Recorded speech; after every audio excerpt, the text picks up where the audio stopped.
Good morning. Today is Friday, June 3rd, 2022. In November 1938, it was clear that the Jewish communities in Europe, especially Poland and Lithuania, were in trouble. Of course, very few people could foresee the horror of what was about to happen, but it was pretty clear that there was danger on the horizon. And there was one man from that part of the world who found himself in America. And he was there on a visit, and he was preparing to come back home to Europe, to Poland. His name was Rabbi Elchanan Wasserman. Perhaps you've heard of him. He was one of the greatest Talmudic scholars and teachers of the pre-World War II Jewish world.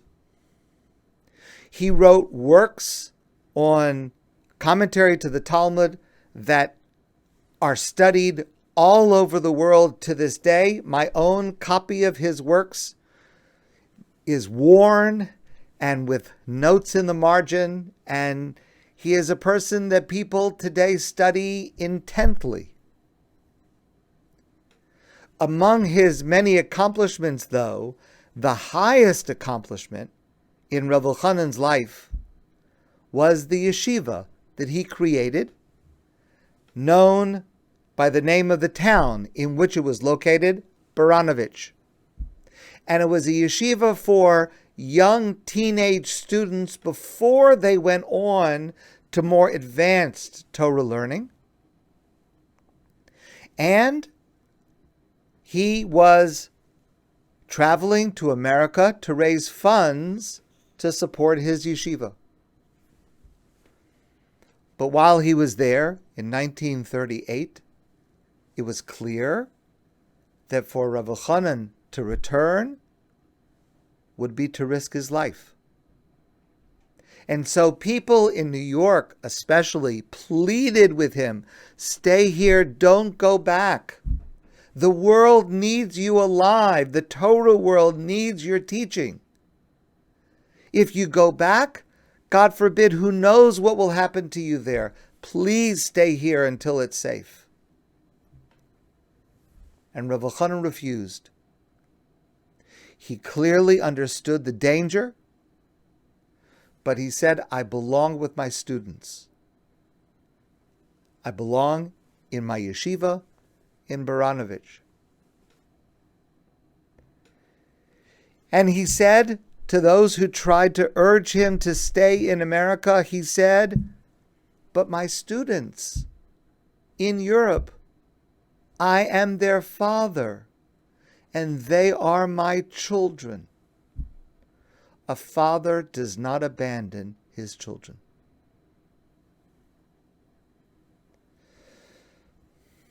He did return, and he and many of his students did ultimately perish in the Kovna ghetto. What was the source of Revolcanon's strong feeling about returning? He did have his own children. Some of his sons perished in the Holocaust. Some of them survived and went on to become among the great Torah teachers in the post-war generation. I want to share with you an insight from Rabbi Tzvi Hersh Weinreb, who suggests that the answer, the basis of Revolcanon's deep feeling, comes from our Torah portion. This Shabbos, the Parsha Bamidbar. The Torah tells us in this week's Parsha, Ve'ele toldos Aharon u'Moshe, b'yom diber Hashem es Moshe b'Har Sinai. These are the generations, the offspring of Aharon and Moshe. Seems like a straightforward pasuk. But here's what's incredible about that pasuk.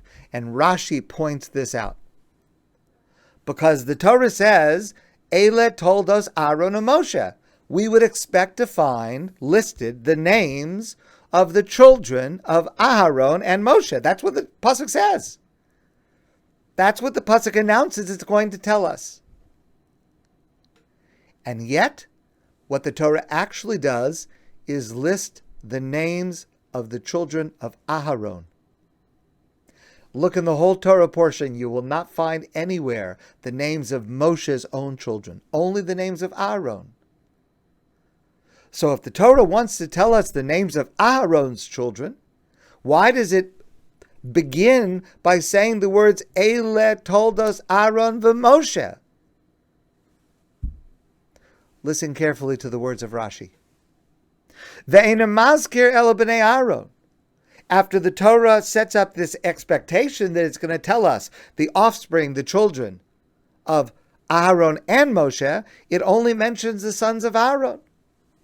V'nikru told those Moshe, but they are called in our parsha the sons of Moshe. Lefi shalamdan Torah, because Moshe was their teacher. Moshe taught them Torah. Melamed, and Rashi continues and says, this comes to teach us, Shekol hamelamed es ben chaveru Torah, whoever teaches someone else's child Torah, malala v'kasav kilu yoldo. The Torah, God considers it as if that teacher is the parent. And Revolcanon took those words to heart. And he felt for his students far away. And he felt for them precisely what a father would feel for his children.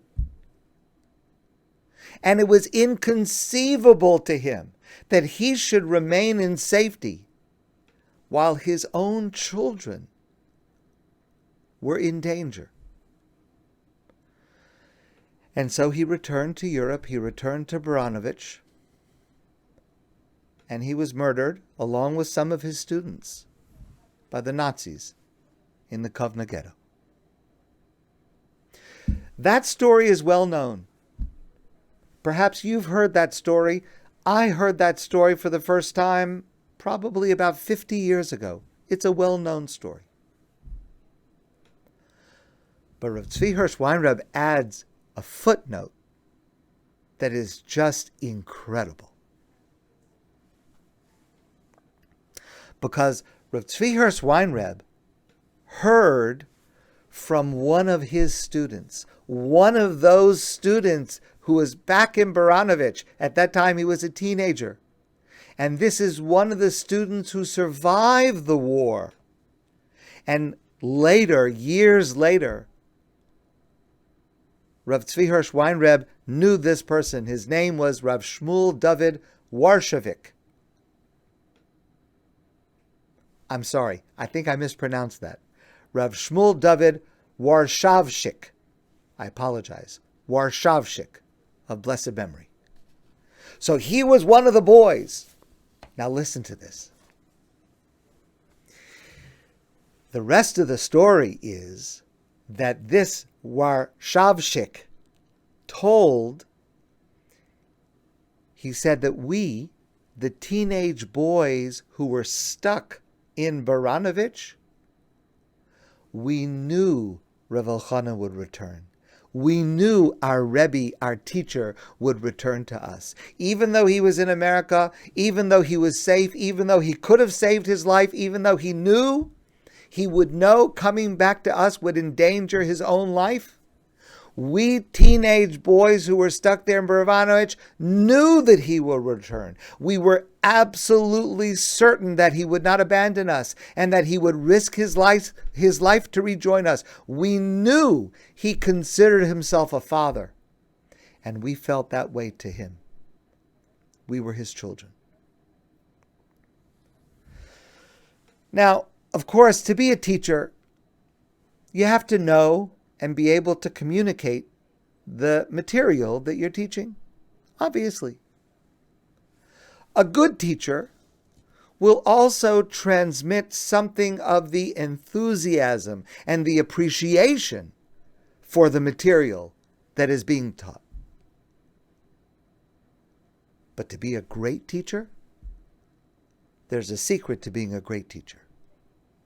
To be a great teacher is to have the ability to instill within your students the sense that you, their teacher, care about them as you care about your own children.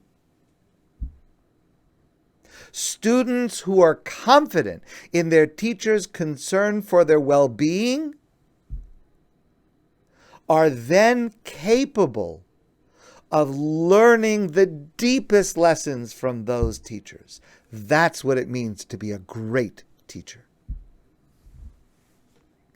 On Shavuos, we commemorate and celebrate learning from the greatest teacher of all, from God, the Almighty, when God taught us the Aseret HaDibros, the 10 Commandments.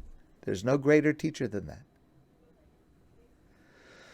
But there are teachers, rare, but there are teachers who have this gift that Revolcanon had,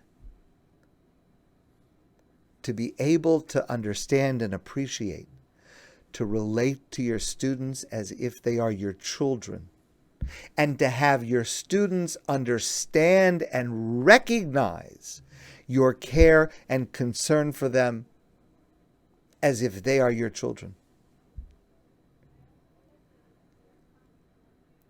We have the potential for that greatness ourselves. Now, the truth is, it could be that few of us are capable of the heroism, the selflessness, the sacrifice of Rabbi Elchanan Wasserman.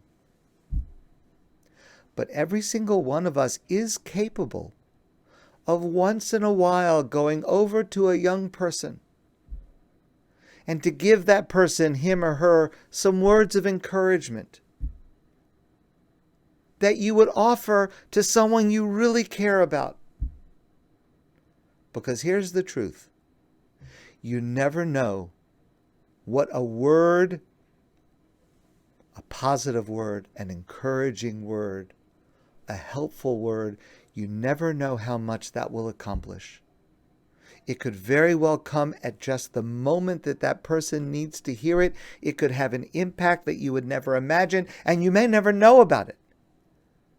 But you could transform someone else's life. You could give someone the ability to be able to overcome some challenge, to meet some obstacle that they would not have been able to do without your word at that moment. Just a word, just a line, just a phrase. Parents must be teachers. Teachers can be parents, but we can all be teachers. My friends, I want to wish you a great day, a wonderful Shabbos, and a transcendent Shavuos. And I look forward to seeing you soon in person.